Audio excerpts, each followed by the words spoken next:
Oke teman-teman, kita kedatangan satu lagi lini produk terbaru dari KZ yang klaimnya dari KZ sendiri fantastik banget. KZ sendiri mengklaim kalau IM seharga $16 ini, atau $17 lah, ini sanggup bersaing dengan IM kelas harga $1000. Kalau mau tahu $1000 itu berapa, untuk saat-saat ini nilai $1 adalah 15 ribuan, maka $1000 kurang lebih adalah 15 jutaan rupiah. Fantastik banget kan? IM seharga 200 ribuan ini mampu bersaing dengan IM seharga 15 jutaan. Apakah benar kayak gitu teman-teman? Ini review saya untuk KZ Krilla dengan 4 tuning switch dan hybrid dual drivernya.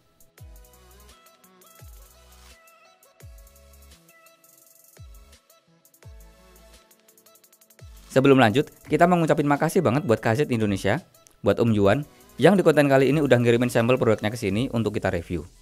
Untuk teman-teman yang berminat, bisa cek link pembeliannya di deskripsi.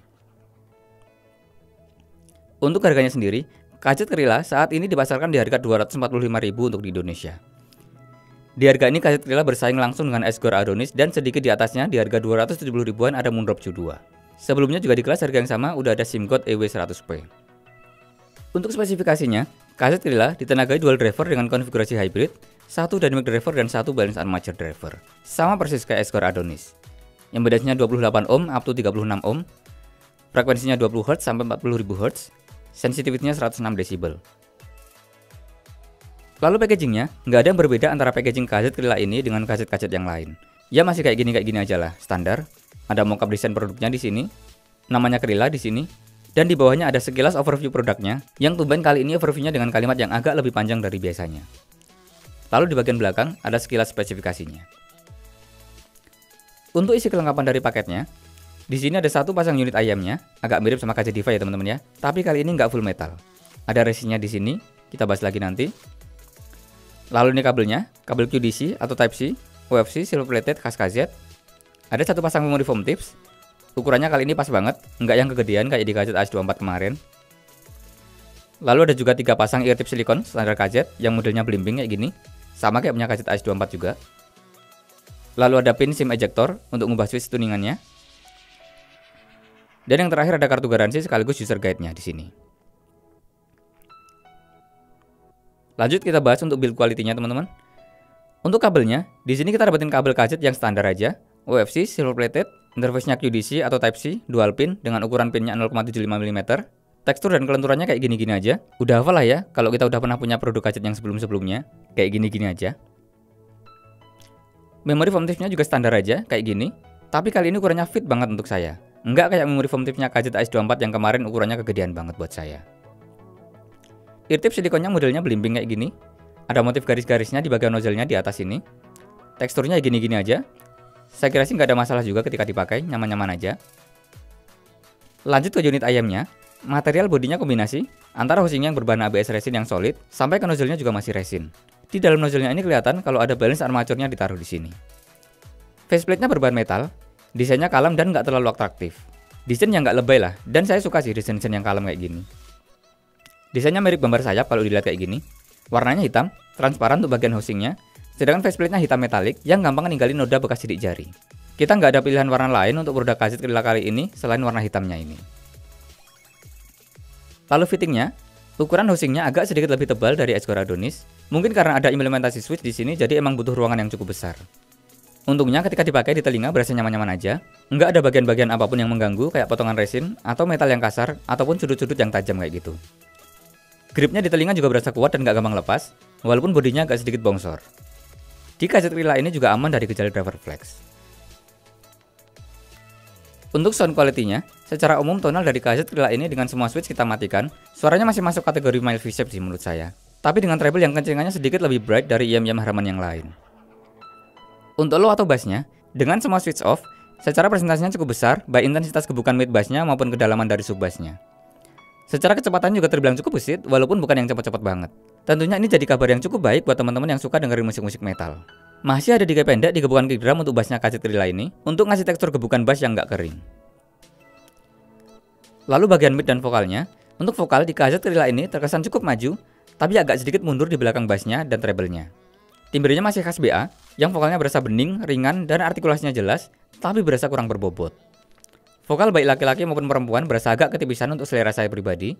Untuk shorty masih aman, sedangkan untuk sibilan ada sedikit-sedikit nyerempet. Bukan sibilance yang terlalu mengganggu, tapi juga bukan yang bisa dibilang bebas sibilance juga. Instrumen-instrumen lain di frekuensi tengah ini juga terdengar cukup nyaring, jelas, dan jernih dengan posisinya yang sejajar dengan vokal. Untuk high atau treble-nya, di KZ Krila ini berasa cukup ngecering, bright, bukan treble yang netral. Secara ekstensinya cukup panjang dan nyampe ke nada-nada tingginya. Walaupun di bagian vokalnya ada sedikit nyerempet-nyerempet sibilance, tapi bagian-bagian treble di instrumen lebih aman dari pick. Treble yang boleh jadi akan cukup disukai banyak orang, kecuali yang emang sensitif banget sama treble. Lalu teknikalitasnya, yang paling berasa sejak awal dengerin KZ Krila ini, jelas timbre vokal dan treble-nya yang khas BA yang punya kesan bening, jernih, tapi agak berasa tipis, dan kurang berasa merepresentasikan suara analog. Sedangkan timbre dari bassnya natural, khas dynamic driver. Soundstagingnya luas, dengan horizontal kanan kirinya yang berasa lebar, lega, dengan depth dan height-nya, atau kedalaman dan atas bawahnya yang berasa ada dan cukup. Jadi cara imagingnya berasa 3D, cukup megah, tapi bukan yang berasa kayak bola banget. Masih lebih ke kanan kirinya yang berasa lega. Separasinya juga bagus, pemisahan antara instrumen dengan instrumen yang lain, maupun instrumen dengan vokal berasa cukup kepisah-pisah, dengan positioningnya yang bagus, terutama secara umum antara bass dengan vokal dan treble-nya. Lanjut ke detail mengenai switch-nya, ada 4 switch di sini. Dengan switch nomor 1, sub-bass akan ada sedikit peningkatan, tapi bukan yang signifikan.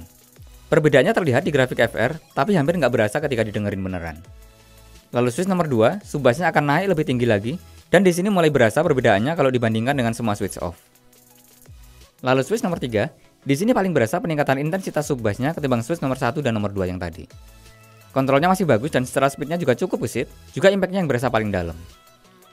Sedangkan switch nomor 4, nggak berasa ada perubahan sama sekali, bahkan di grafik FR-nya pun terlihat kalau tidak ada perubahan apapun di semua frekuensi dibandingkan dengan semua switch di posisi off. Switch di KZ Krila ini secara fungsinya masih sama dengan KZ DeFi, yang mana ketika kita kombinasikan switch-nya, suaranya hanya akan mengulang dari kondisi satu switch yang nyala. Misal switch nomor 2 dan switch nomor 3 nyala, suaranya masih sama aja dengan suara dari switch nomor 3 nyala sendirian. Kalau mau diacak pun, kayak 1-3, 2-3, 3-4, 2-3-4, 1-2-3, dan 1-2-3-4 nyala, suaranya masih akan sama, yaitu sama persis dengan switch nomor 3 nyala sendirian. Untuk hasil rekaman suara dari mikrofonnya, teman-teman bisa cek sampel rekaman suara berikut ini ya teman-teman ya. Tes 1 2 3. Ini adalah hasil rekaman suara dari mikrofon yang ada di in-ear monitor KZ Krila. Tes 1 2 3. Ini adalah hasil rekaman suara dari mikrofon yang ada di in-ear monitor KZ Krila. Kesimpulan dari saya, dan juga sedikit perbandingan dengan kompetitor sekelasnya, KZ Krila ini bisa dibilang salah satu IM di rentang harga 300 ribuan ke bawah, yang sangat mampu bersaing dengan teknikalnya. Sedangkan tonalnya bukan yang spesial menurut saya. Bukan yang ngikutin haraman target banget, atau bukan yang haraman banget kayak gitu. Bukan juga yang netral ala-ala tuningan IM mahal. Tapi kalau dibilang yang teknikalnya paling bagus, atau sampai jadi killer untuk kompetitor-kompetitor sekelasnya, bahkan sampai killer atau no rival untuk IM yang kelas $1000, saya rasa masih belum sih. Untuk separasi instrumen, di sini jelas oke banget karena implementasi dari dual driver, apalagi di sini pakainya hybrid dynamic driver dengan balance armature. Pemisahan instrumen antara dynamic driver dengan balance armature-nya terbilang bagus. Bahkan di sini bisa mengalahkan sang kakak yang harganya lebih mahal, yaitu KZ DeFi, yang konfigurasinya single dynamic driver aja. Tapi di sini kita masih ada juga Escort Adonis, yang saya rasa masih sekelas untuk teknikalnya. Belum ada yang unggul secara telak lah dari dua ini. Untuk sound stagingnya dan 3D imagingnya juga demikian. Masih sekelas aja antara KZ Krila ini dengan Escort Adonis. Bahkan di sini ada Moondrop Shoe 2 yang sound stagingnya juga berkesan sama-sama luas dan dengan depth dan height-nya yang sedikit lebih berasa. Yang terakhir kalau ngomongin timbre, terutama untuk yang preferensinya ke vokal kayak saya, jelas timbre ini dari sisi teknikal yang cukup krusial terutama timbre vokalnya. Jelas vokal dan instrumen-instrumen di frekuensi mid sampai high-nya ini di IM-IM dengan driver BA nggak akan senatural timbre dari dynamic driver. Tapi teman-teman bisa abaikan ini kalau memang teman-teman bukan tipikal yang sensitif banget sama timbre BA. Sedangkan untuk clarity-nya, bisa dibilang emang Krila ini yang paling unggul di antara yang lain karena terbantu dengan tuningannya yang bright yang menjadikan clarity-nya terkadang berkesan lebih oke ketimbang kompetitornya yang arah suaranya cenderung warm. Jadi kesimpulan akhir dari saya, apakah KZ Krila ini worth it? Tentu worth it banget teman-teman. Dengan switch-nya kita masih bisa otak-atik tuningannya, terutama untuk nambahin atau ngurangin intensitas bass-nya dan treble-nya supaya bisa lebih sesuai lagi dengan selera kita.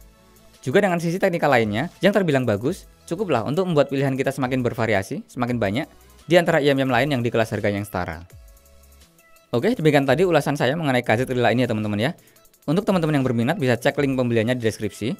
Like kalau teman-teman suka pembahasan KZ Krila kali ini. Komen di bawah kalau ada yang pengen ditanyakan atau ingin membuka diskusi.